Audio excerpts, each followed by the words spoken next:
बच्चों नमस्कार। आप सभी जो है यातायात के साधनों से परिचित हैं। आपने सभी यातायात के साधनों के नाम बताए मुझे, जैसे बस, स्कूटर, साइकिल, रिक्शा, रेलगाड़ी, हवाई जहाज़। तो ये सब क्या हैं? हमारे यातायात के साधन हैं। आप बच्चे, आप सभी ने बस में भी यात्रा की होगी और रेलगाड़ी में भी यात्रा की होगी। ये पाठ जो है लेखक हरिशंकर परसाई द्वारा लिखा गया है, बस की यात्रा।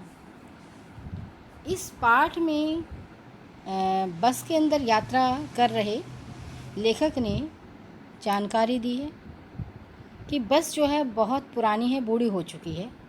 पाठ बहुत रुचिकर है, बहुत आनंद आएगा पाठ को पढ़ने में कि आपने कभी ऐसे पुरानी गाड़ी में बैठे हो, बस में बैठे हो, तो उसमें यात्रा कर रहे हो, तो आपको भी लेखक के साथ साथ आप भी थोड़ा सा अनुभव करेंगी कि ऐसे कोई पुरानी खटारा सी गाड़ी हो, उसमें आप यात्रा कर रहे हैं, तो आप भी थोड़ा सा ऐसा ही महसूस करते चलें लेखक के साथ कि आप भी इस तरह की गाड़ी में सफ़र कर रहे हैं। ठीक है बच्चों, चलिए पाठ पर आते हैं। पाठ का नाम क्या है? बस की यात्रा। लेखक का नाम क्या है? हरिशंकर परसाई। पाठ शुरू करते हैं। अब लेखक ने बताया है, देखिए क्या कहा। हम 5 मित्रों ने तय किया कि शाम के 4 बजे, क्या कहा कि शाम के, एक सेकंड, हम 5 मित्रों ने तय किया कि शाम के 4 बजे जो है बस है, उससे हम चलेंगे। ठीक है, लेखक और उसके साथ उसके मित्र। अब कहाँ से कहाँ? पन्ना से इसी कंपनी की बस सतना के लिए घंटे भर बाद आती है। ठीक है, पन्ना से कहाँ है? सतना के लिए स्थान बता दिया इन्होंने, पन्ना से सतना, जो जबलपुर की ट्रेन मिला देती है। कहाँ से? जबलपुर की ट्रेन से मिला देती है। सुबह हम लोग घर पहुंच जाएंगे। हम में से 2 को सुबह काम पर हाजिर होना था। किसको? 2 को। 5 मित्र हैं, 2 को अपने काम पर हाजिर होना था, इसलिए वापसी का यही रास्ता अपनाना जरूरी था। लोगों ने सलाह दी, क्या सलाह दी कि समझदार आदमी इस शाम वाली बस में सफ़र नहीं करते।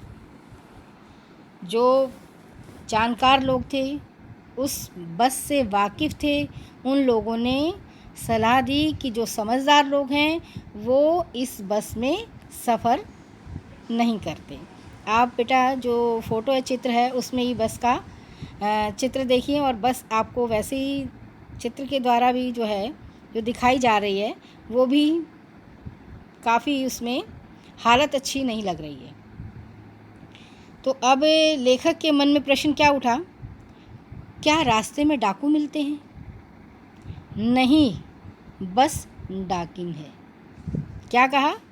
जैसे हमारे बोलचाल के शब्द बोलते हैं डाकिन, कि खा जाती है, तो मतलब जान की हर समय जो है खतरा बना रहता है।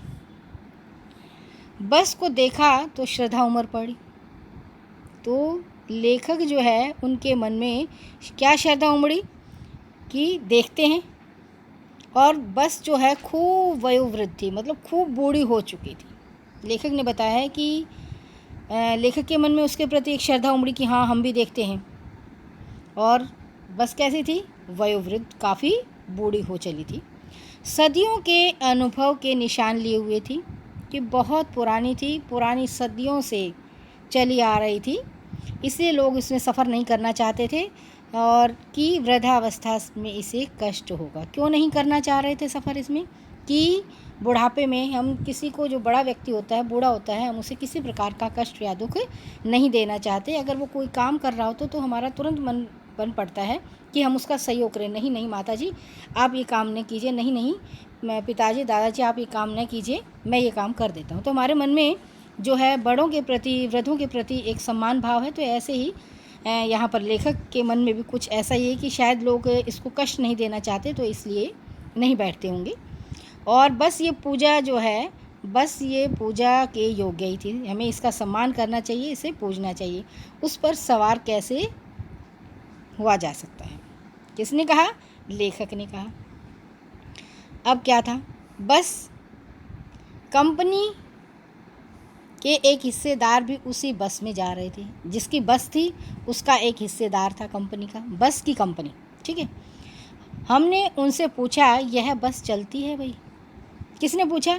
लेखक ने पूछा। वह बोले, चलती क्यों नहीं जी, अभी चलेगी। हमने कहा, वही तो हम देखना चाहते हैं। किसने कहा? लेखक ने कहा। अपने आप चलती है यह? हाँ जी। और कैसे चलेगी? गजब हो गया, ऐसी बस अपने आप चलती है। हम आगा पीछा करने लगे।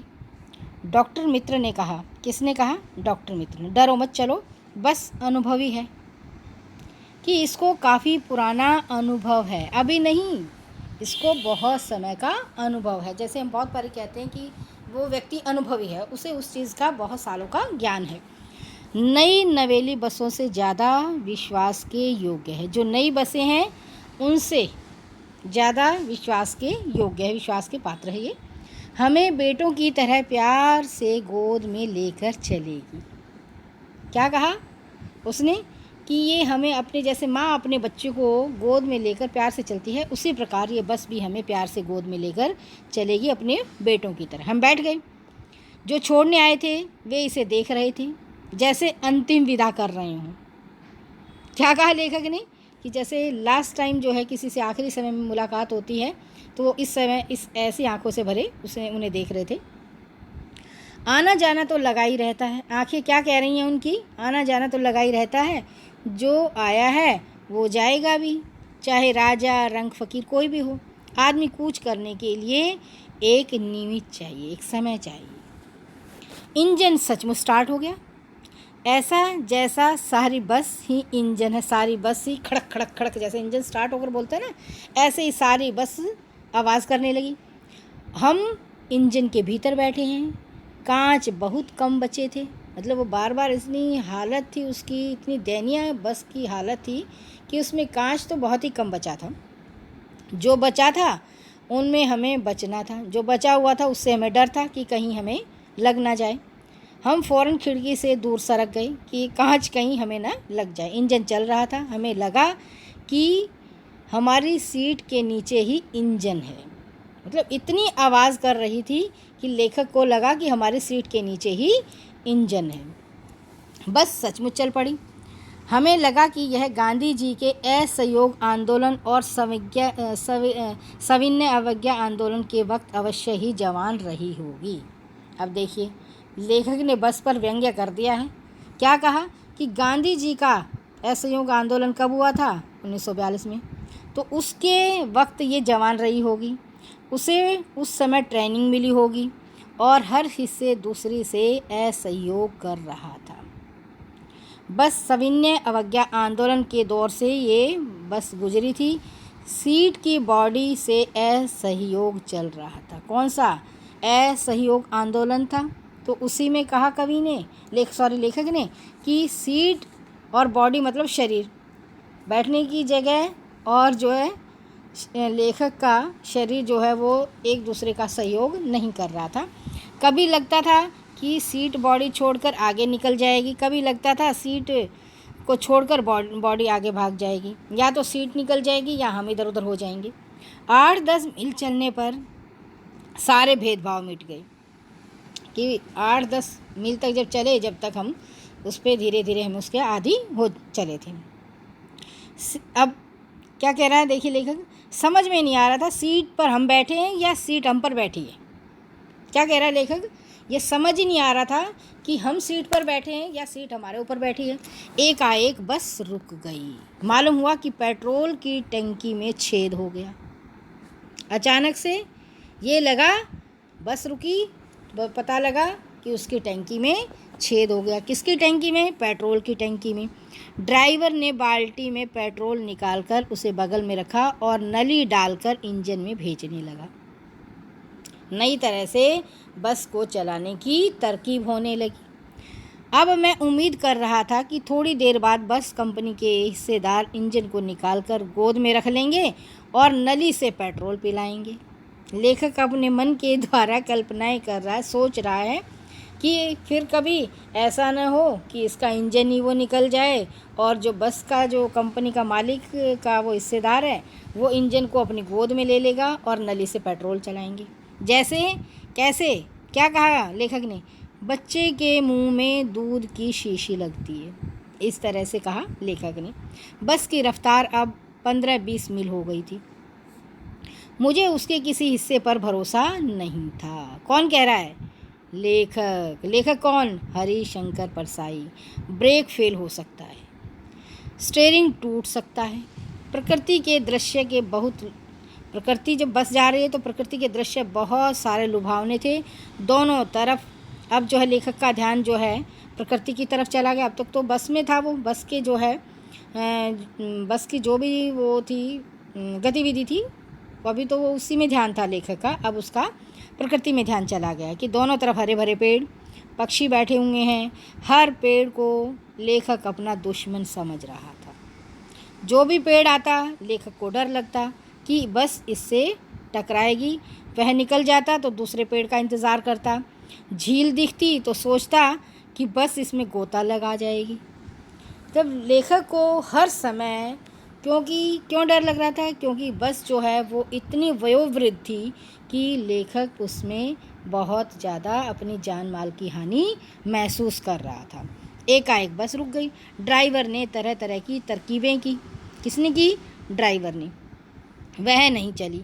सविनय अवज्ञा आंदोलन शुरू हो गया। कंपनी के हिस्सेदार कह रहे थे बस तो फर्स्ट क्लास है जी, यह तो इत्फाक की बात है।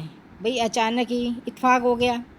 तो क्षीण चांदनी में वृक्षों की छाया के नीचे वह बस बड़ी दयनीय लग रही थी।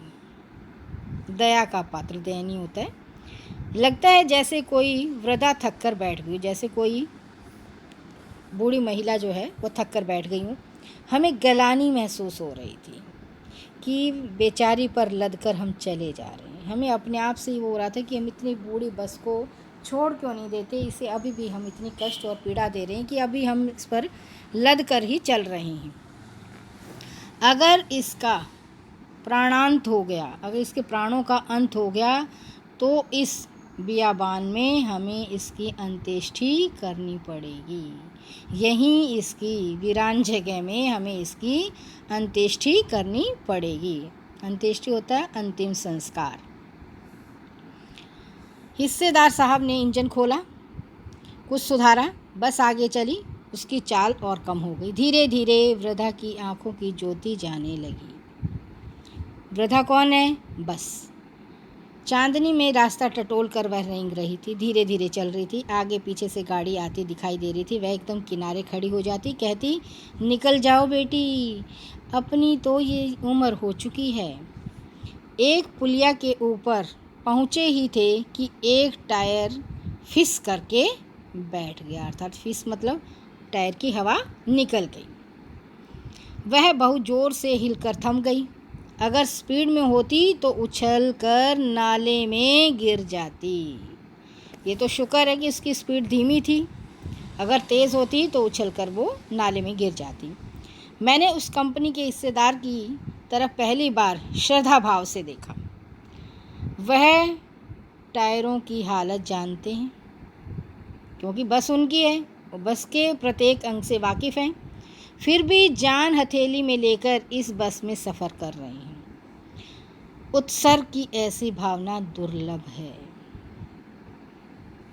सोचा, क्या कहा? दुर्लभ है, जिसको पाना बहुत कठिन है। सोचा इस आदमी के साहस और बलिदान की भावना का सही उपयोग नहीं हो रहा कि ये व्यक्ति जो है कितना साहस है इसके अंदर और कितना अपने को बलिदान देने का भावना है, जो ये इसका सही उपयोग नहीं हो रहा। इसे तो क्रांतिकारी आंदोलन का नेता होना चाहिए। किसको? जो मालिक के कंपनी, बस मालिक की कंपनी का हिस्सेदार है। क्या कहा लेखक ने? इसको क्रांति आंदोलन का नेता होना चाहिए। अगर बस नाले में गिर पड़ती तो हम सब मर जाते, देवता बाहें पसारे इंतज़ार करते, कहते वह महान आदमी आ रहा है जिसने एक टायर के लिए प्राण दे दिए। मर गया पर टायर नहीं बदला। कौन कह रहा है? लेखक कह रहा है। दूसरा घिसा टायर लगाकर बस फिर चला दी। पहला तो फिस कर गया था, अब दूसरा भी टायर नया नहीं है, वो भी घिसा हुआ टायर है, अब उसे लगाकर फिर बस चला दी। अब हमने वक्त पर पन्ना पहुंचने की उम्मीद छोड़ दी। क्या कह रहा है लेखक? कि पन्ना पहुंचने की उम्मीद लेखक ने छोड़ दी। पन्ना कभी भी पहुंचने की उम्मीद छोड़ दी थी। पन्ना क्या, कहीं भी कभी भी पहुंचने की उम्मीद छोड़ दी। लेखक कह रहा पन्ना तो क्या, कहीं और भी जाने की उम्मीद छोड़ दी थी। लगता था कि ज़िंदगी इसी बस में गुज़रनी है, मतलब इसी बस के अंदर अंदर हम पूरे जहाँ को पार कर लेंगे। किसके पास? प्रभु के पास। सीधे लोक सिधार जाएंगे और इससे सीधे उस लोक को प्रयाग कर लेंगे। इस पृथ्वी पर कोई उसकी और मंजिल नहीं है। हमारी बेताबी, हमारा बेताबपना, बेसब्र, तनाव सब खत्म हो गया।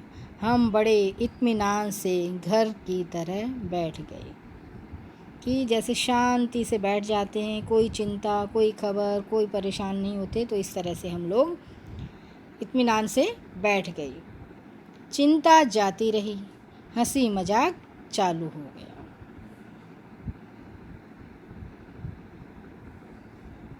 ठीक है बच्चों, समझ आ गया? अब इसके प्रश्न कर लेते हैं कि मैंने उस कंपनी के हिस्सेदार की तरफ पहली बार श्रद्धा भाव से देखा। लेखक के मन में हिस्सेदार साहब के लिए श्रद्धा क्यों जागी? क्योंकि लेखक ने कहा कि ये इतना साहसी व्यक्ति है और इतना अपने को बलिदान देने वाला है कि जो ऐसी बस में जो है लगातार अपने प्राणों की आहुति देने के लिए पल का भरोसा नहीं, जिस बस में इतनी वयोवृद्ध बस है और इसमें फिर भी जो है ये सफ़र कर रहा है, तो इसे तो जो है क्या होना चाहिए? किसी क्रांतिकारी आंदोलन में भाग लेना चाहिए। अगला प्रश्न, लोगों ने सलाह दी कि समझदार आदमी इस शाम वाली बस में सफ़र नहीं करते। क्यों नहीं करते?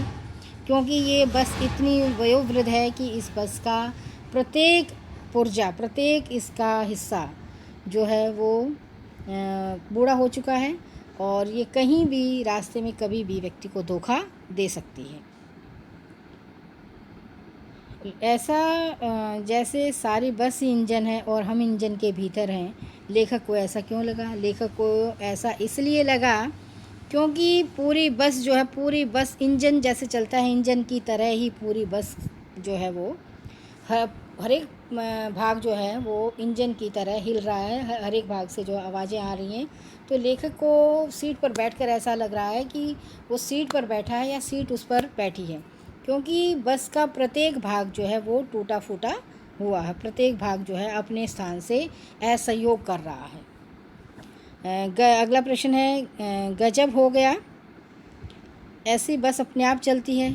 लेखक को ये सुनकर हैरानी क्यों हुई? क्योंकि जो है बस का मालिक था, उसका हिस्सेदार जो है, उसने कहा कि ये बस जो है अपने आप चलती है। तो इस बात सुनकर लेखक को हैरानी इसलिए हुई कि बस तो इतनी वयोवृद्ध है कि वो काफ़ी देर में तो स्टार्ट हो रही है और वो बहुत ही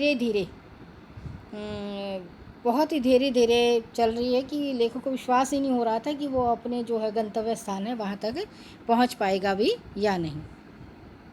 अगला प्रश्न है कि मैं हर पेड़ को अपना दुश्मन समझ रहा था।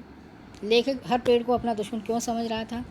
लेखक हर पेड़ को यूँ समझ रहा था कहीं इसका स्टीयरिंग टूट जाए या बस का जो है ब्रेक फेल हो जाए तो सीधे ये पेड़ से टकराएगी। एक पेड़ बचता तो दूसरे पेड़ से लेखक को लगता था कि ये बस जो है उससे टकराकर हमारी जो है हमारे प्राणों की आहुति न हो जाए। तो इसलिए प्रत्येक पेड़ जब आता था तो लेखक प्रत्येक पेड़ से डर रहा था और उसे अपना दुश्मन समझ रहा था। ठीक है बच्चों, पाठ आपको समझ में आ गया होगा सभी छात्राओं को।